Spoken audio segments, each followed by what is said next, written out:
Now, one question I get all the time is how many movies have I actually watched in my collection? And it's a question that can be pretty tough to answer because I don't really have an accurate count. As I categorize and catalog all of my movies into an Excel spreadsheet, I'm thinking about marking whichever ones I've watched towards the end just to kind of get a more accurate count. But sometimes it makes me nervous because I'm like, I just don't want to know that there's many movies that I have not watched, and it's like, what am I doing? I can look around, and I'm even looking at some of the titles, and I can pick out ones that I haven't quite watched yet. But surprisingly, I have watched quite a bit of what I own, and really, what it comes down to is a lot of movies I own or movies that I had seen previously that I always loved that I never necessarily owned that I wanted to own. A lot of movies that I saw in theaters initially, and then I own the movie now. A lot of older animated movies or kids movies that I own. A lot of classics that I've seen. Some of these movies, yeah, I have only seen them once, and there's probably some movies too where I saw them in theaters, but maybe haven't necessarily gone to the Blu-ray. Besides maybe watching a couple special features, but not actually watching the movie again itself. Um, I've already gone over before how I like the collection. There's not really anything I can think of that I want to get rid of, but as far as like the actual copies of each movie, I probably have quite a few where I've seen the movie, I've seen it on a different format, but I maybe haven't seen it on this newest format. I'm even looking up there and I'm like Meteor Man, for instance. That was a movie I watched a lot as a kid, but I have not watched the Blu-ray again since owning it. Um, I just noticed while looking up there, I own a copy of Men in Black 2 on DVD and the complete trilogy, but I forgot that the Men in Black 2 DVD had a lot of special features, whereas I think the Blu-ray doesn't like have any of them. I can't remember, but yeah, Men in Black 2 on DVD, that was like one of the first times that they actually had like movies initially released on DVD where it was like big and popular, and two disc editions. They started doing two disc editions for like everything. So there's a lot of like movies from the 2002, 2003 era that just have tons of just random two disc editions. And a lot of people don't even know about some of them. So there's just like a lot of special features from that time that haven't been ported over to Blu ray. So like a lot of them are just, a lot of people don't even know about them. But anyway, back to what I was talking about before. Um, a lot of the movies I own, I purchased because I've already seen them. Some of them were just upgrades from VHS for DVD copies that I had seen a lot, but maybe I haven't watched the Blu-ray yet. I'm even looking at this like copy. I love School of Rock. I do need to give this movie another watch very soon. It's one of my favorites. But this specific Blu-ray, I probably haven't watched this because I owned the DVD for many years, and then finally getting the Blu-ray was just because I started getting into the groove of upgrading things to Blu-ray. I initially was not going to do that. Years ago, I remember saying too that I didn't any movie I owned on DVD, and I was even still actively buying DVDs as I owned a Blu-ray player. Um, I was kind of telling myself I'm not going to buy tons of Blu-rays unless it's for movies I really admire. And on top of that, I also made the claim that I didn't want to buy animated movies on Blu-ray because I didn't think the quality was, a big jump versus watching it on a DVD.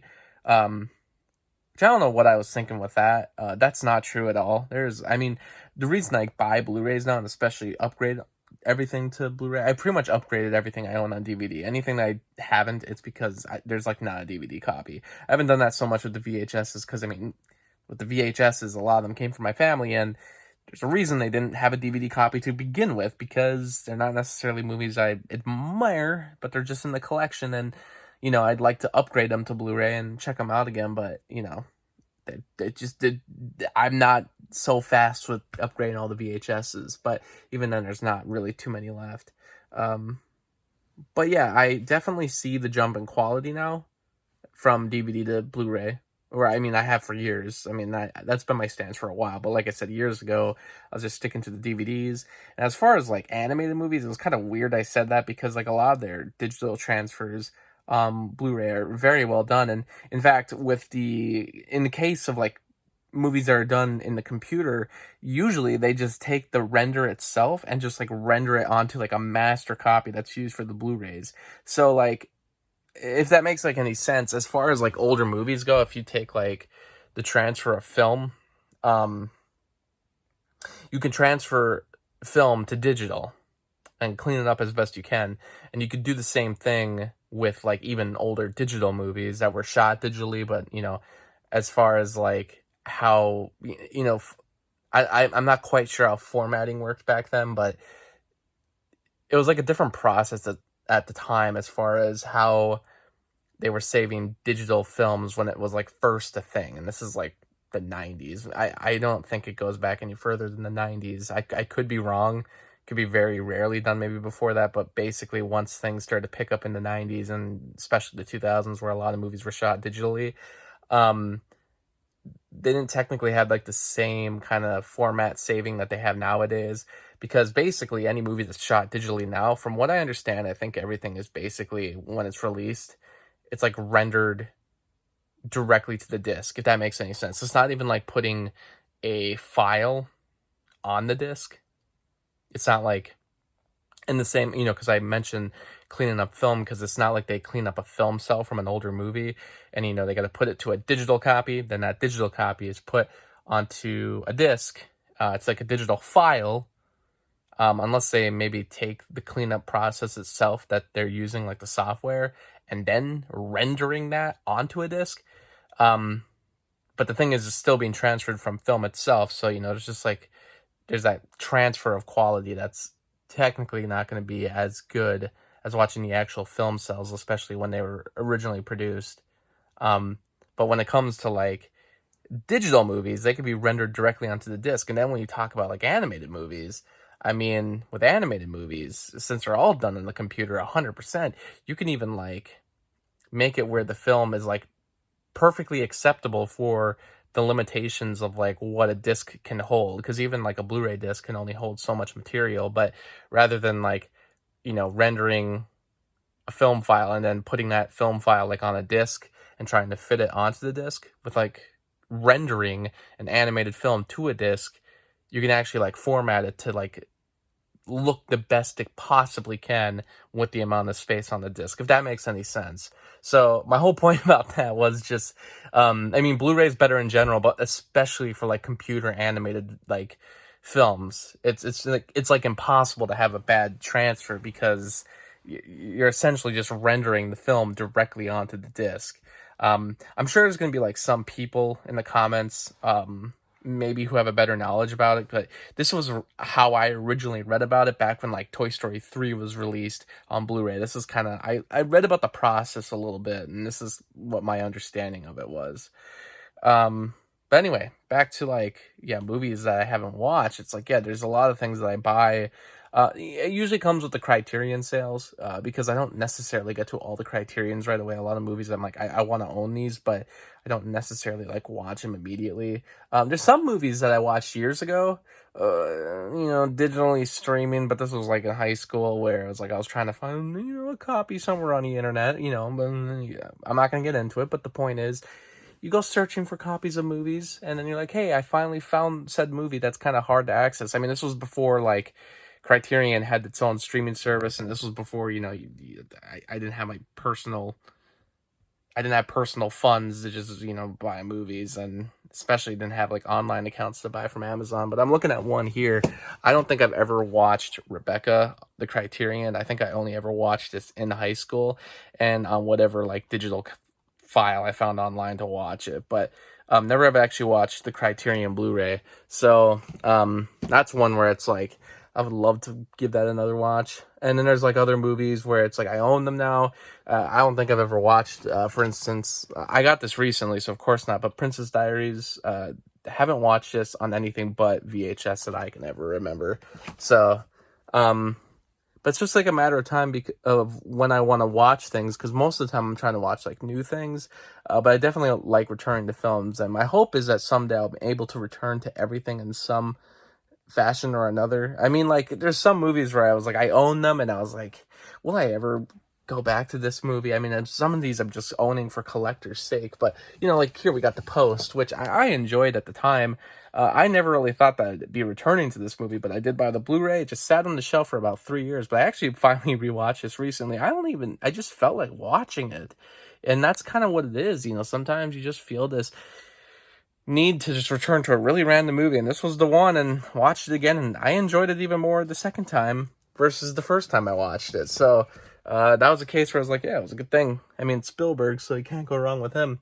And then looking at this Garfield set, I only did this upgrade because I only ever owned the second Garfield movie randomly. Don't know why, just the second one, and I watched it a lot as a kid, so I'm going to return to the second one someday. I've seen the first one. I never owned it until that Blu-ray set, so those are two movies that I haven't watched yet, but I've seen them, but I haven't watched the Blu-rays yet. I got this copy of like Prince's Purple Rain here, which I actually saw the re-release of this after he sadly passed away. They did a re-release of this movie. I got to catch it in theaters, and of course I own it, but I have never actually watched this Blu-ray copy. But it does got some special features. Like there's actually, for like an older Warner Brothers release that isn't like a Best Picture or a special edition set or anything like that, they actually got a ton of special features on this disc. So really good job there.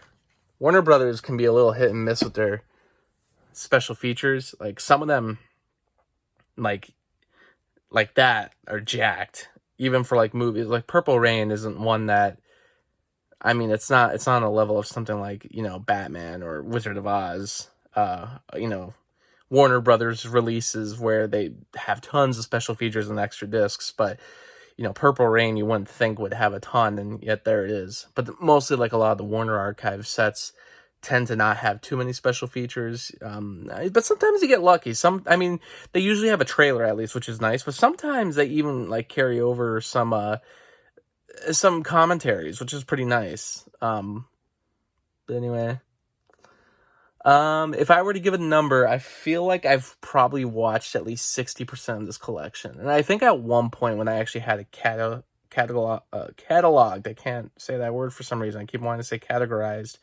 When I had this all cataloged in IMDb years ago, I had it was about like 70%, but I'm going to give the lesser amount there just because I keep buying movies that I am watching, movies that I bought for reviews that I have watched, and then, and by the way, that's not like watching the physical discs, that's just watching the movie. Have I seen the movie or seen it before while owning it?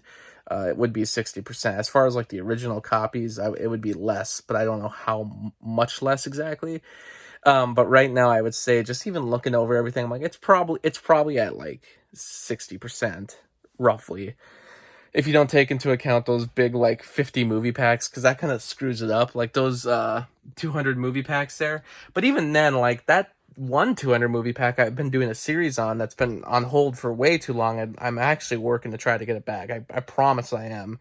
I just recently bought a Kino edition of the Cabinet of Dr. Caligari because I want to watch that movie, but I was going to watch the higher quality version of it. But that movie is on that box set. But I've done this in the past where I buy the better quality of the movie, of a public domain movie, to watch it and then do the review of. But it's from that box set. But anyways, those box sets would screw it up because there's just way too many movies. Even though, like, as far as that one box set, I've watched like 50 of them now. That's like a quarter of the box set, which is probably a lot better than a lot of people out there who buy those 200 movie packs. But then the thing is, I have a whole nother one. Plus, then I have all these other, here, 50 movie packs. They're a lot of fun to own, but it's like, I don't know. I don't feel like stressed to watch them all, but it's fun to kind of like randomly dig into one once in a while. But that's the thing. It's like that throws off the count because suddenly you're just adding tons of other movies. And there's other sets in here where some movies just have like an additional special feature where it's just a whole nother movie. Criterion does that a lot where they just like include other movies into their special features. So then there you go. Not only do I have one new movie that I haven't watched, but then there's like a movie in the special features that I haven't watched. So I don't know. And then you keep buying things, and then the number is always shifting around. But I feel like half and half, I'm buying upgrades or movies I've seen before, and then new movies I haven't seen. So, um, I would say 60%. I feel pretty confident about that. But of course, if I do the accurate count and actually throw in those other box sets, who knows? But um, I don't know. As far as your own collection out there, how many do you think you've watched? Some people are like, I only watch movies I only buy movies I watch or I've seen before. And I get that, but it's like, in like a collection like this, obviously it's not going to happen. It's impossible, right? Well, I don't know. I'm trying to make it possible.